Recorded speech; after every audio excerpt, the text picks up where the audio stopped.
Buenas noches, bienvenidos una vez más al 15º Foro Anual de Filosofía Estoa. Muchas gracias por acompañarnos, por hacer parte de este ejercicio y de esta reflexión sobre la peste y jardín, modos de pensar el contagio. Queremos empezar esta cuarta sección de la jornada de hoy, donde queremos justamente redondear la reflexión del planteamiento que hoy en esta apertura y en esta lección inaugural y esta primer ponencia queremos como consolidar en relación a las inquietudes y las preguntas sobre las cuales está girando hoy este foro. Entonces, quiero darle la bienvenida nuevamente a Ricardo Ospina, uno de los organizadores del festival y quien hizo la lección inaugural, y quiero darle también la bienvenida nuevamente a Nicole Barria, que hizo su ponencia sobre repensar en la nueva normalidad, pandemia y el nuevo porvenir. Bueno, pues digamos que parte de lo que ocurre con este proceso, con esta apuesta, digamos, del foro este año, sobre la reflexión que hay, que Ricardo en la lección inaugural, digamos que socializó y mostró un poco como los conceptos sobre los cuales gira esta reflexión, es que hay una apuesta muy clara por tratar de consolidar y seguir convirtiendo lo que es esto en un espacio de socialización, ¿cierto? Y evocar un poco unas reflexiones en la actualidad importantes, que la ponencia también hizo parte como de ese ejercicio, y es el tema de la peste, el tema del COVID-19, el tema del coronavirus, el tema del contagio, el tema del miedo. Pero más allá de eso también se quiere plantear una suerte de, llamémoslo, de metáfora de la buena vida, planteando el tema del jardín. En ese sentido, pues la apertura inicial, la lección inaugural de peste y jardín giró en torno como a estos dos conceptos, Ricardo, y bueno, pues hacías un recuento digamos, de cómo el jardín ha hecho parte como justamente de eso, de lo que es esto en este momento, un espacio de socialización, un espacio donde justamente también hacías un recorrido alrededor de cómo las distintas escuelas filosóficas y planteando la filosofía como un modo de pensamiento, como una pregunta por el nosotros, la posibilidad de generar el diálogo, cómo ha habido un recorrido desde Grecia hasta el medioevo y hasta la actualidad alrededor de lo que ha representado el jardín para pensar, y el jardín como una suerte de utopía también, ¿cierto? Como una suerte digamos, creo que la filosofía un poco plantea el tema del jardín como una fiesta de lo efímero, del jardín como una tercera naturaleza donde, digamos, interactúa la naturaleza con el hombre, y de algún modo se contrapone a este concepto, o digamos que aparece en la discusión alrededor del concepto mismo de la peste, que tiene que ver un poco con estas condiciones que tenemos hoy día de distanciamiento social. Y quería darte la bienvenida en principio, Ricardo, entonces, para que nos cuentes un poco, bueno, por qué peste y jardín en el 15º Foro de Filosofía Estoa. Bueno, Jason, primero que todo, quiero compartirte que la diferencia que tiene el pensamiento de Epicuro con la utopía, primero que todo, pues no se trata de una utopía, porque era una práctica realmente, una práctica, una acción que se localizada, ¿entendés?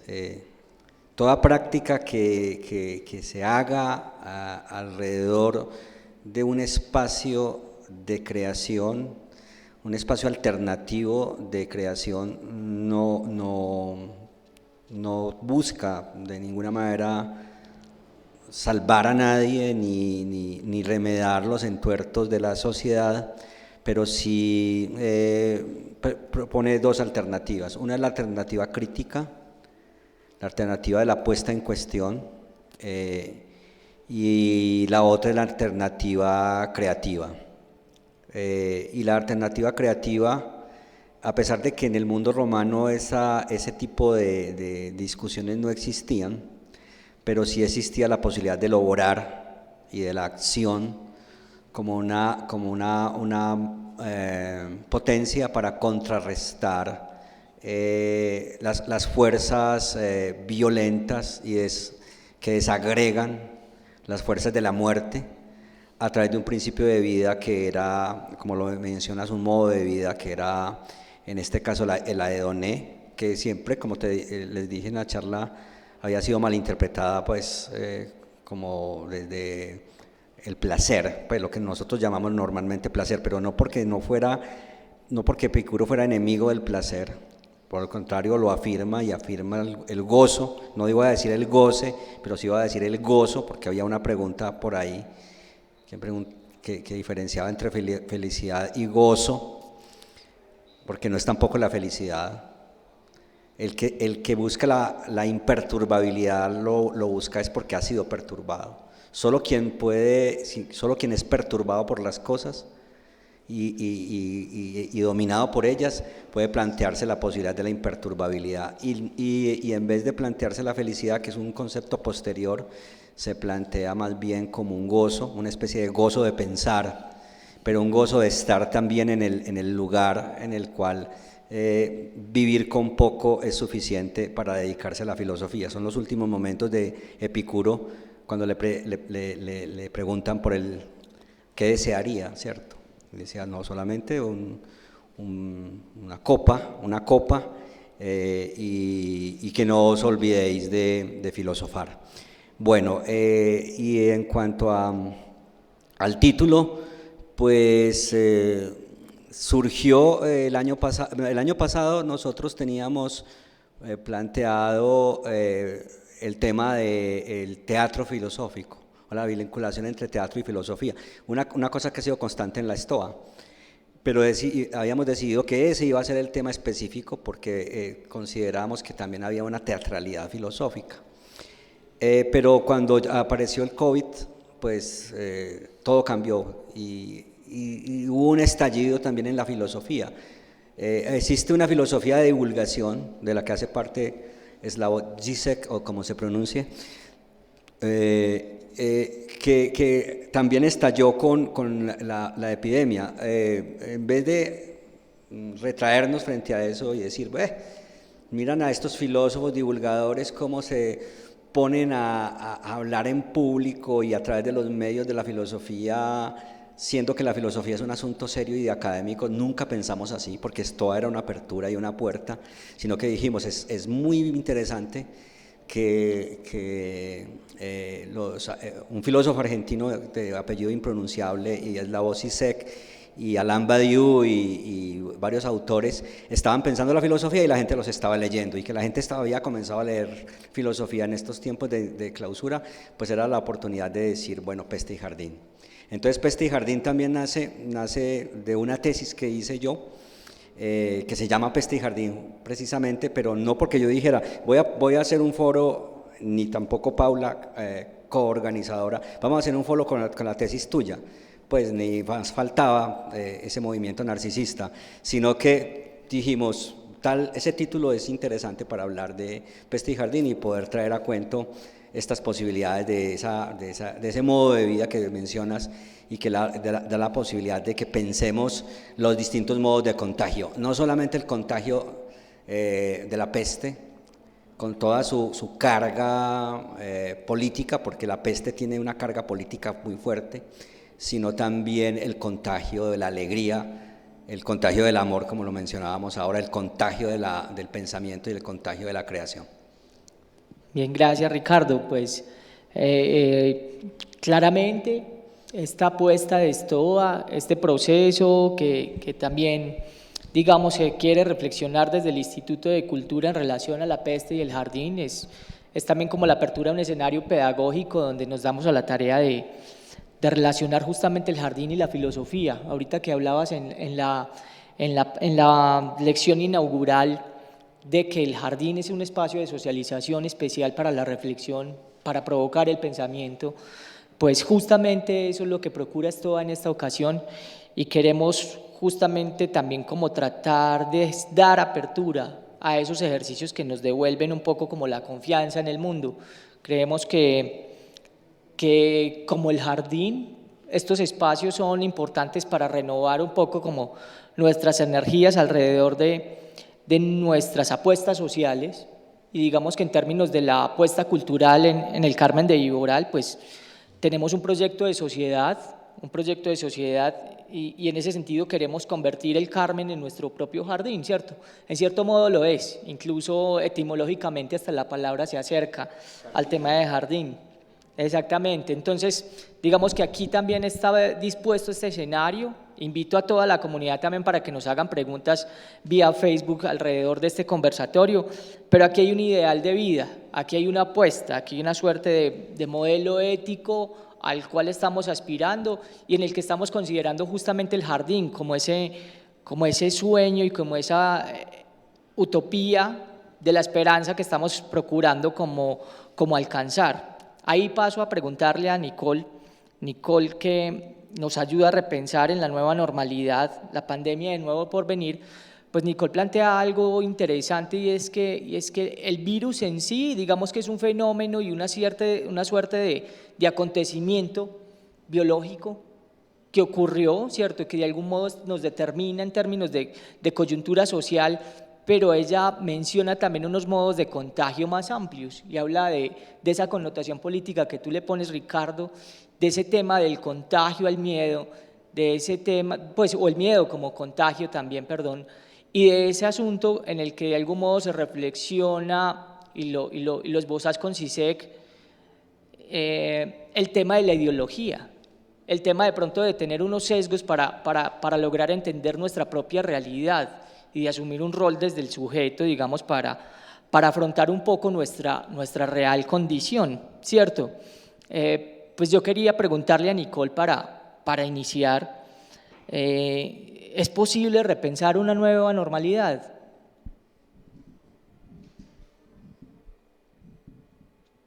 Tal como mencionas, agradezco esa suerte de resumen que realizaste de mi ponencia. Yo creo que con la pandemia no hay una,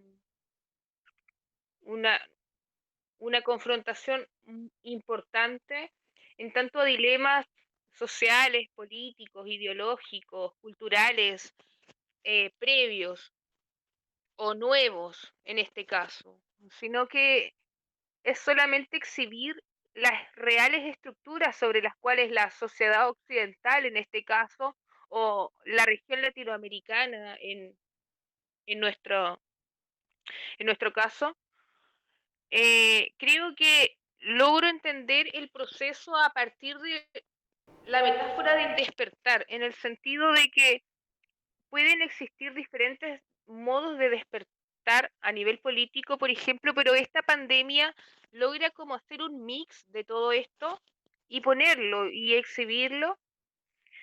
También el otro dilema que yo veo para repensar en una nueva normalidad es en que no nos hemos puesto de lleno a pensar en cuál era la normalidad que llevábamos. El impacto que hemos sentido es más estar encerrados en casa y perder lo cotidiano, el contacto, esa suerte de libertad que yo pongo en duda, la existencia de una libertad por todos los temas ideológicos que, sobre todo en Chile, mi país, eh, colisionan.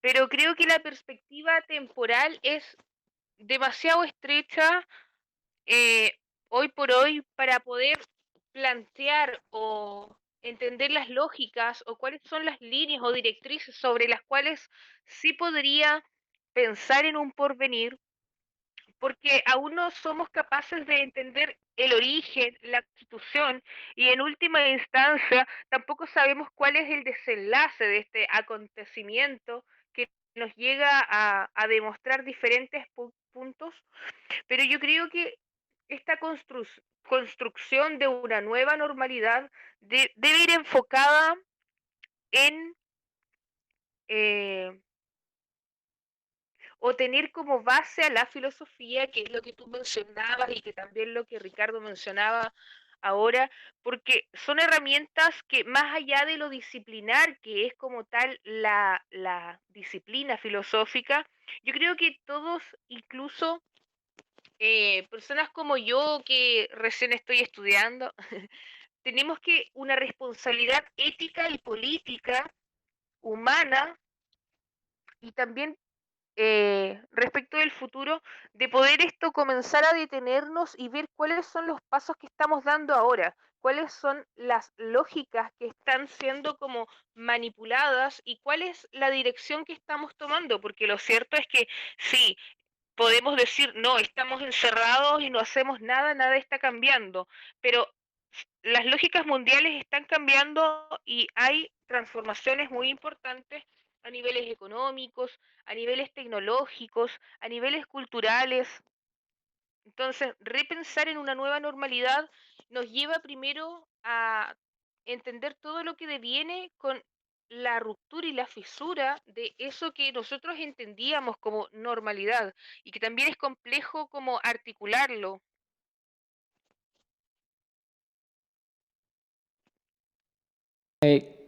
Ricardo cuando hacía también su lección inaugural hablaba de la relación o una suerte de analogía del jardín también como fármaco, ¿cierto? Del jardín también como una especie de representación sensible y un sueño de perfección social, un modelo en el que si bien hay dispuestas unas ideas, cuando alguien crea un jardín también está pensando, es una suerte de futurista, está queriendo sembrar para cosechar más adelante, ¿cierto? Y ahí planteabas un asunto muy bonito del jardín, y es que el jardín no solo es bello, sino que además es útil y entre otras cosas es bueno, ¿cierto?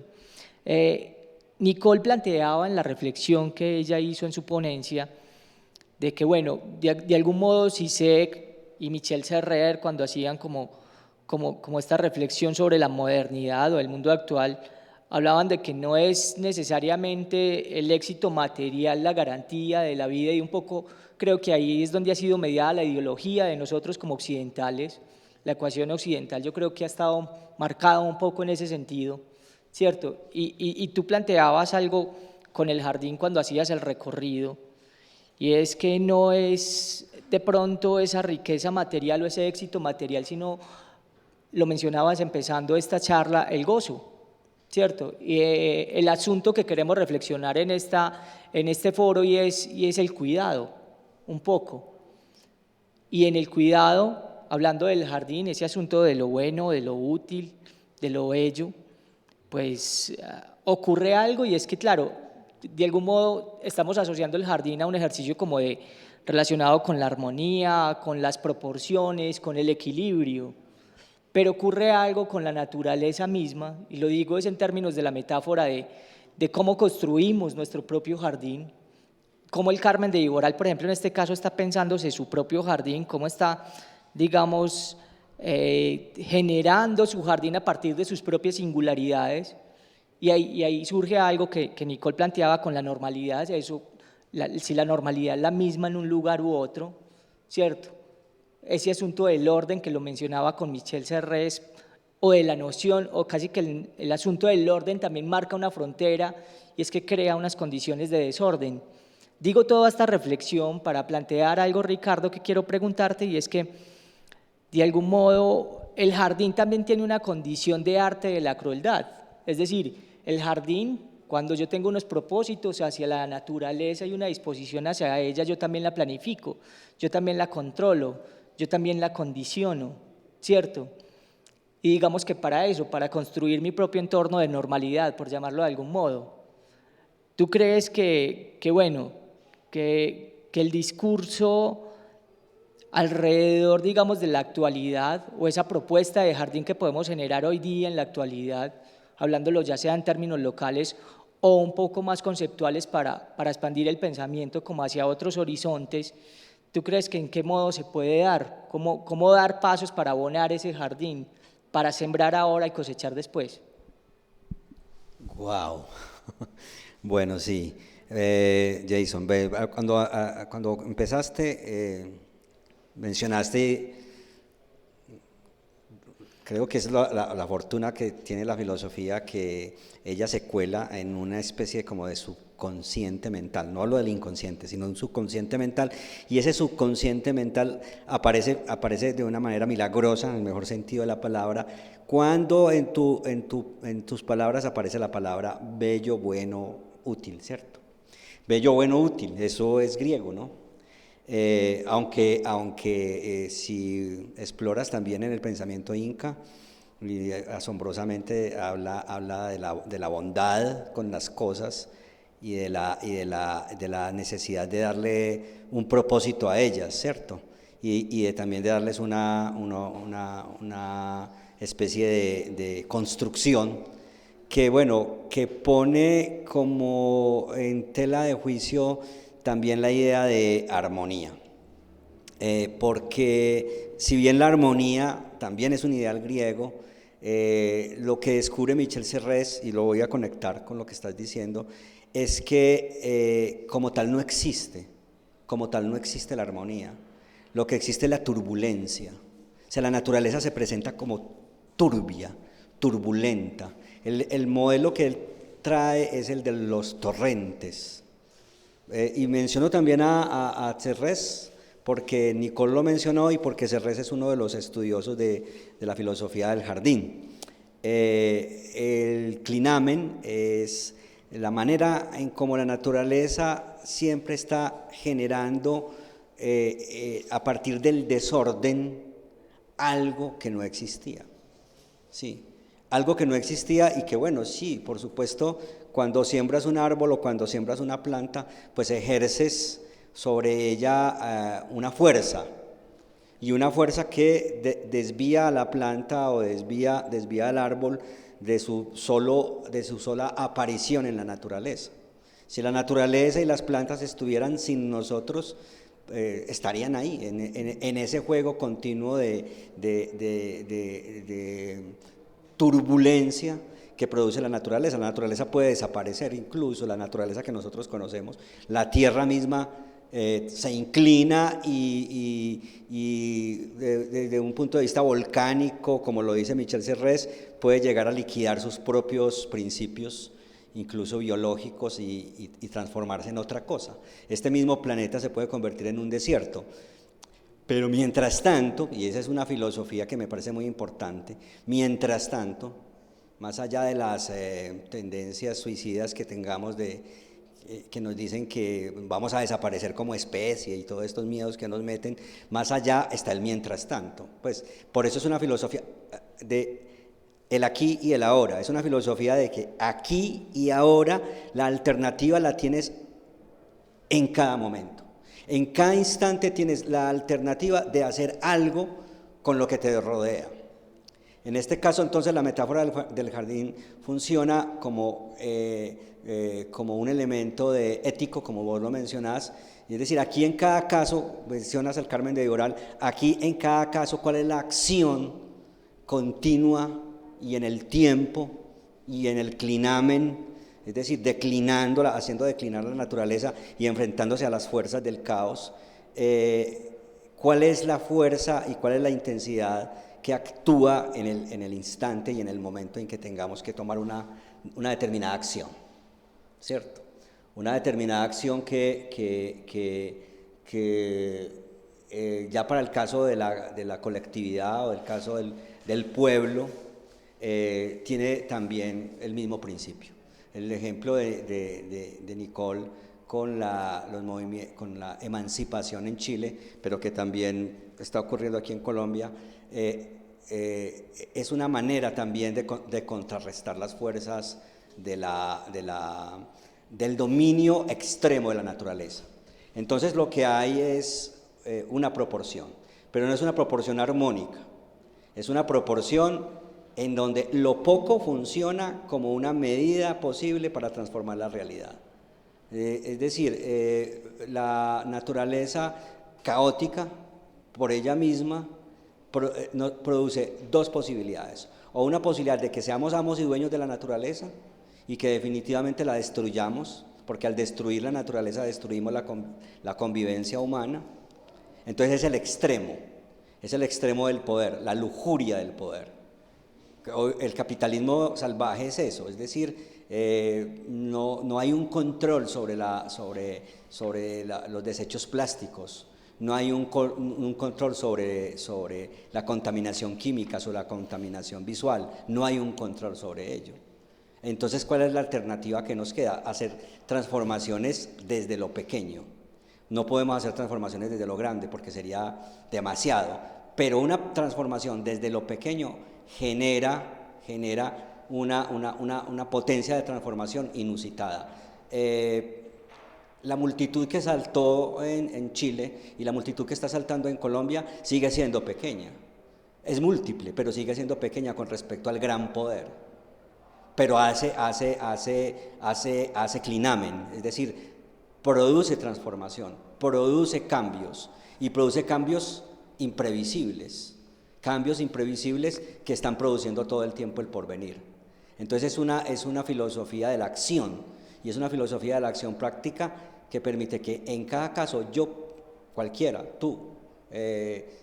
de nosotros pueda actuar sobre las fuerzas destructivas que pueden acaparar el dominio de la naturaleza y el dominio del hombre. Bien, porque digamos que cuando planteabas el tema del jardín, lo asociabas también a esa noción de eudaimonía, que es muy amplia y obviamente es muy etérea para tratar de aterrizarla acá, por la riqueza que tiene el concepto.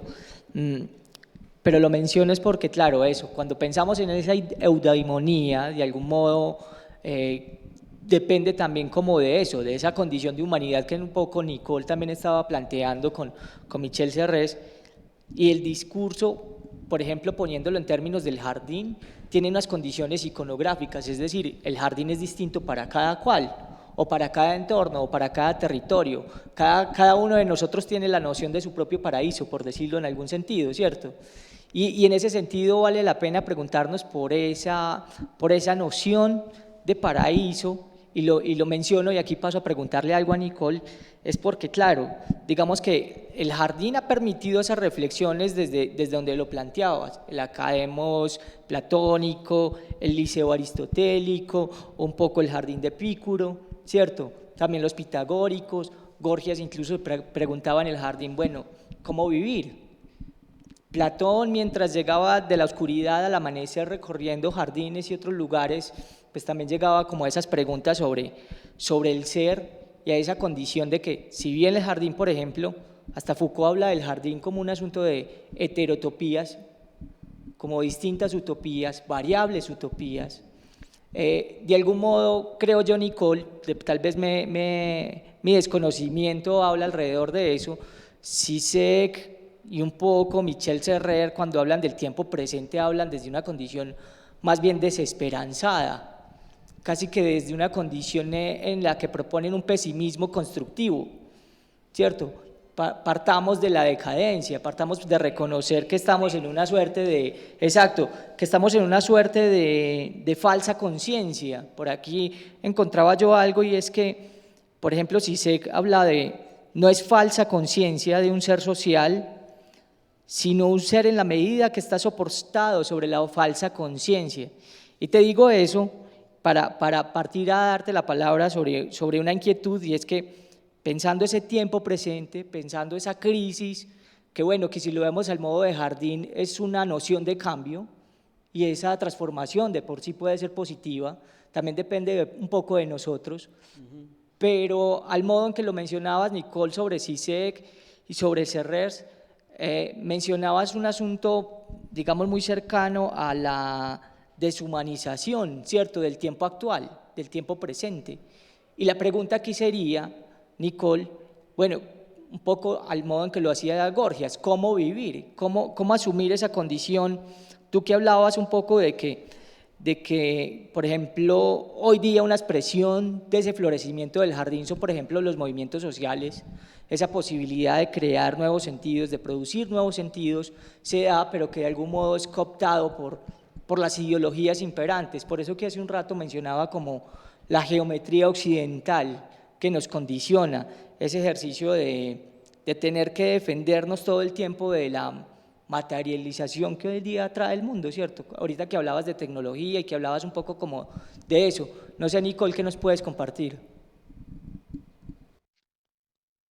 Yo creo que en principio hay que entender que las lógicas de los autores responden a periodos temporales totalmente opuestos. Por ejemplo, este foro toma l- lo que trabajó Epicuro en un principio, ciertamente, pero Lucrecio con el tema de la peste y el jardín genera una ruptura importante en tanto a las lógicas que se iban construyendo o a los prismas teóricos sobre los cuales se miraba cómo funcionaba el ser humano. Después tenemos a Serres, que es el autor en el cual yo me profundicé para esta ponencia, y que él dejó de producir hasta el 2019. Entonces también, si bien yo lo traje de una manera un tanto crítica, también es bastante injusto porque él no vivió esta pandemia, entonces su teoría no pudo ser reformulada y continuada.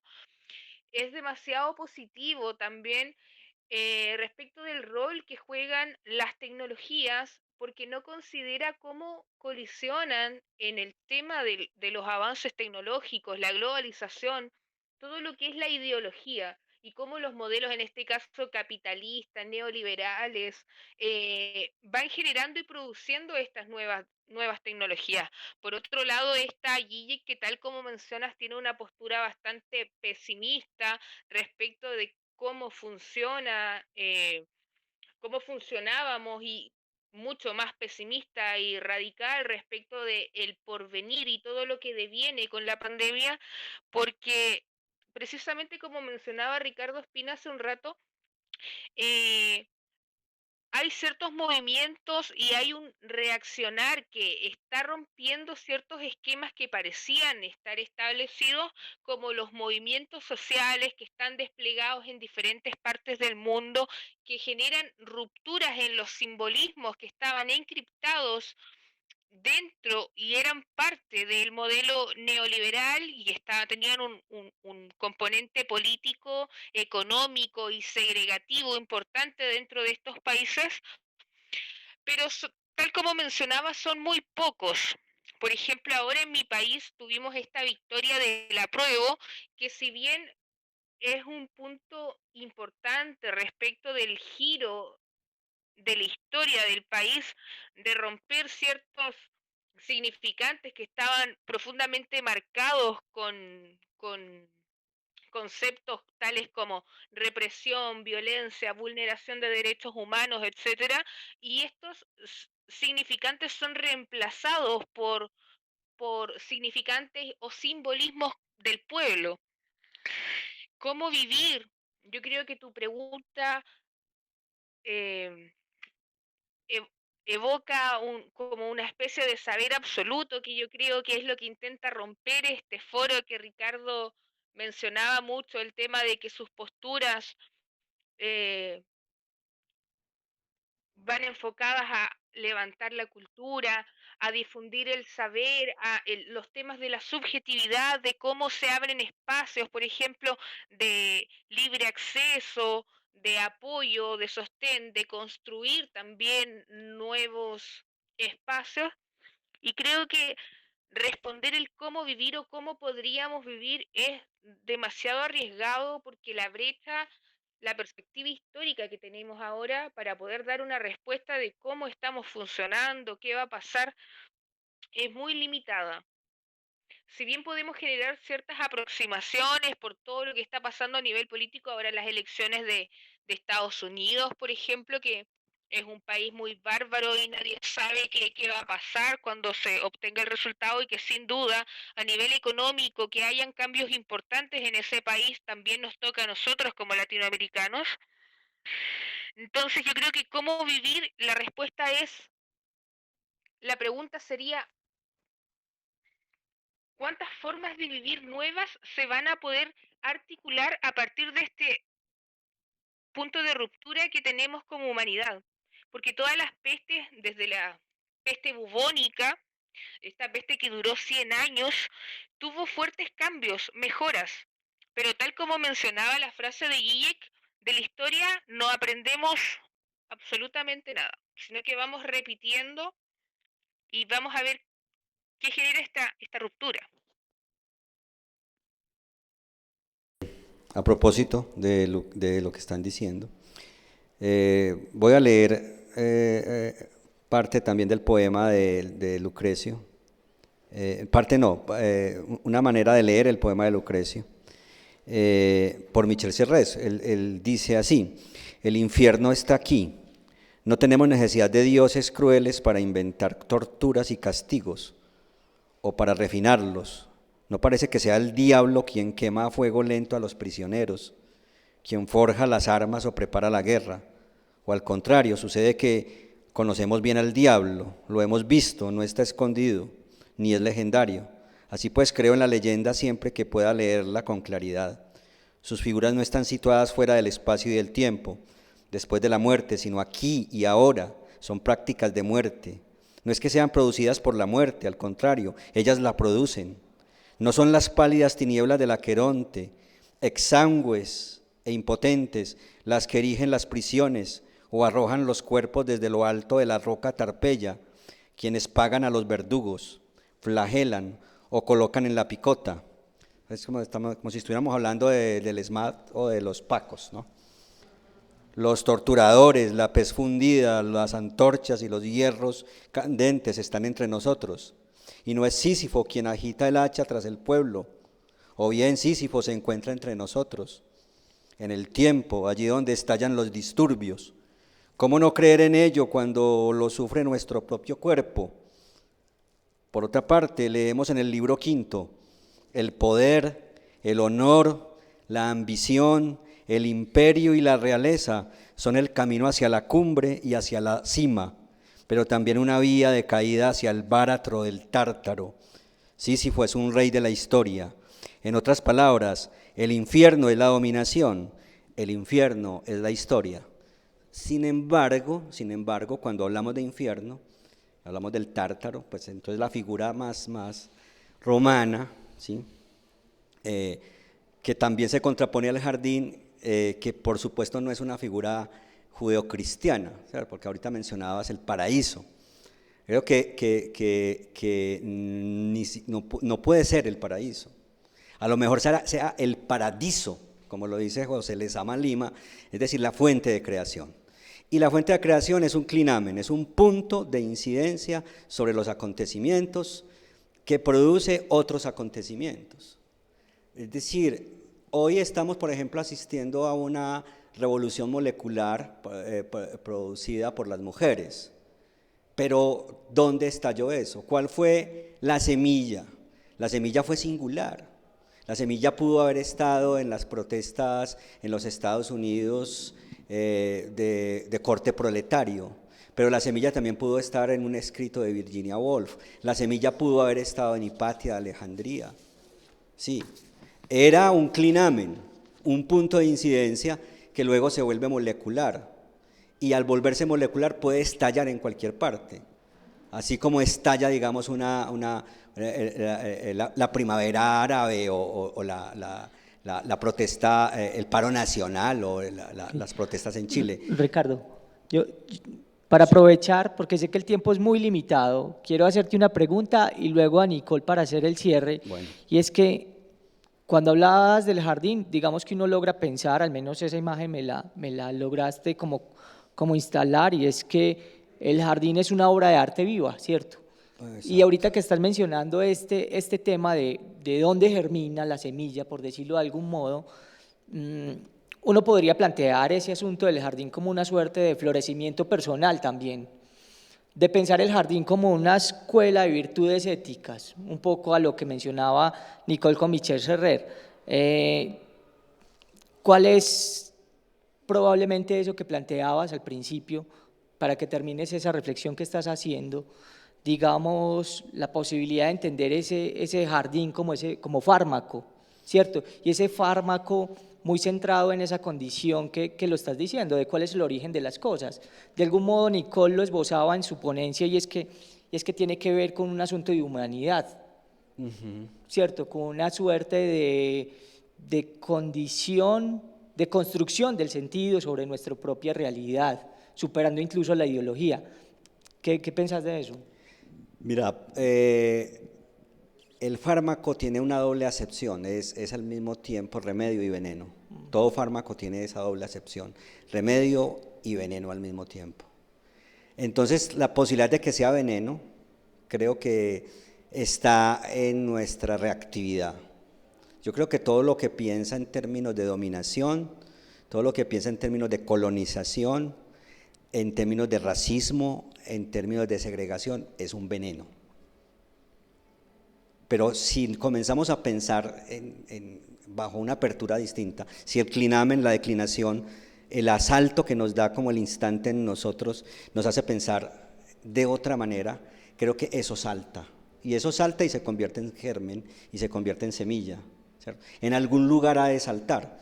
Nietzsche tiene la imagen de la flecha, ¿cierto? La flecha es lanzada desde cualquier punto y puede caer en cualquier otro punto, en los lectores posibles, en algunos de los auditores de este foro Stoa. El que está leyendo puede recibir ese golpe de suerte, de transformación que le permite pasar el umbral, pasar ese umbral y permitirse entonces devenir planta, devenir flor, ¿sí? De alguna manera incorporar esto que tienen las flores, que germinan y embellecen la atmósfera que nos ocupa, y hacerlo también nosotros. O sea, nosotros también tenemos esa posibilidad, pero esa posibilidad la tenemos en todo momento. En este momento la tenemos cuando estamos hablando, la tenemos cuando estamos pintando un cuadro, y la tenemos cuando salimos a protestar, incluso cuando no salimos a protestar, si consideramos que no salimos a protestar como una forma de protesta. Es una manera de ser y una manera de actuar. Claro que es un ethos, es una ética, por supuesto que es una ética. Gracias, Ricardo. Nicole, para cerrar, preguntarte entonces, digamos, tú mencionabas algo y es que los jardines tienen que ver con unas inquietudes de la época y de un contexto, ¿cierto? Y hacías la claridad con Michel Serrer. Quería preguntarte, listo, ¿cuáles son como las posibilidades de construir jardín hoy día? Yo creo que las posibilidades de construir jardín dependen mucho de la subjetividad. Podemos construir tantos jardines, tantos lugares de reposo, de descanso, de poder encontrar calma frente a toda la destrucción, el virus, la pandemia que nos está atacando. Y en este sentido creo que todos podemos encontrar de alguna forma, en una suerte de metáfora, un jardín en el cual poder encontrar un refugio frente a la fragilidad en la que quedamos expuestos, porque lo cierto es que al ser confrontados con nuestra vida y tener las manos atadas en muchos aspectos, es necesario que podamos construir este espacio por un poco de también lo que se ha mencionado en el transcurso de salud mental, de cuidado con el otro, eso. Okay, muchas gracias, Nicole. Bueno, este fue el conversatorio sobre esta lección inaugural, digámoslo, del Foro Stoa, desde el jardín, conversaciones con los panelistas, con Ricardo Espina y con Nicole Barria. Pues quiero cerrar con dos frases antes de hacer la despedida, cerrando un poco también como en contraste, o más bien en armonía con lo que mencionaba Nicole. Voy a leer dos frases, una es de Shakespeare y dice: nuestros cuerpos son jardines en los que hacen de jardineros nuestras voluntades. O sea, de algún modo es una noción también de volver sobre sí, y ese asunto del cuidado de sí y ese ethos que plantea Ricardo, la posibilidad de generar ese florecimiento. Y la otra frase es: la felicidad no es una cosa fácil, hablando de eudaimonía. Es muy difícil encontrarla dentro de nosotros mismos e imposible encontrarla en otra parte. Nicholas Chamfort. Yo creo que un poco esa es como la lección de hoy. Pues quiero invitarlos a todos los que están conectados y a que inviten a los que no están conectados a la segunda jornada de mañana jueves de este 15º Foro de Filosofía Stoa. Este evento, quiero recordarles que está organizado por la Alcaldía Municipal del Carmen de Iboral, el Instituto de Cultura y el Grupo Quinox, y que también es apoyado por la Cooperativa Confiar y el Taller de Filosofía, Proyecto de Filosofía a la Gorra. Bueno, esto fue desde el jardín, conversaciones con los panelistas Ricardo Espina y Nicole Barrias. Muchas gracias. Buenas noches. Chao, Nicole.